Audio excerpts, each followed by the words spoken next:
આપણે તો બધા જે તમે ઘરે રોજ સેવામાં પરવારીને ઊભા થાવ ને એટલે તમે જોતા હશો કે મોટા ભાગના બધા લોકો શું કરે, આમ સેવામાંથી ઊભા થાય, પરવારે પતી ગઈ એટલે પછી આવી અને બહાર ડ્રોઈંગ રૂમમાં બેસે, સોફા ઉપર અડેલીને પછી ઊંડો શ્વાસ લે, પતિ પતાવવા માટે હતી તો કરો શું માટે? પતાવવા માટે જ હતી તો કરો છો શા માટે? પતાવવાની વસ્તુ નથી આ. થાક ક્યાં લાગે? જ્યાં પ્રેમ ના હોય ને ત્યાં થાક લાગે, પણ પ્રેમ હોય ને ત્યાં થાક નથી લાગતો. નથી આપણે માતાઓના ચરિત્રોમાં જોતા?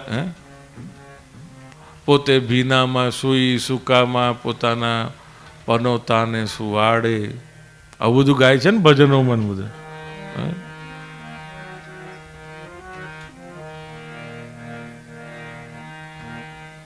એના જેવું કોઈ મળે નહીં. આપણામાં આમ ગાતા ગાતા આપણી છાતી ગજગજે ફૂલી જાય. એનું નામ માં. બીજા બધા વગડાના. તો વાલા કુટુંબીજનો, આપણે શા માટે પાછા પડીએ? થાક લાગે ને એટલે સમજવું કે અહીંયા પ્રેમ નથી.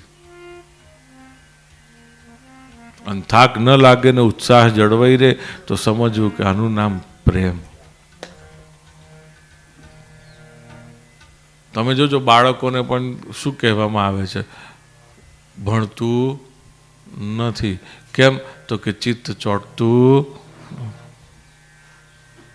યાદ નથી રહેતું. ભણાવે ત્યારે બધું બહુ સારું લાગે પણ પછી યાદ નથી રહેતું. કેમ યાદ નથી રહેતું?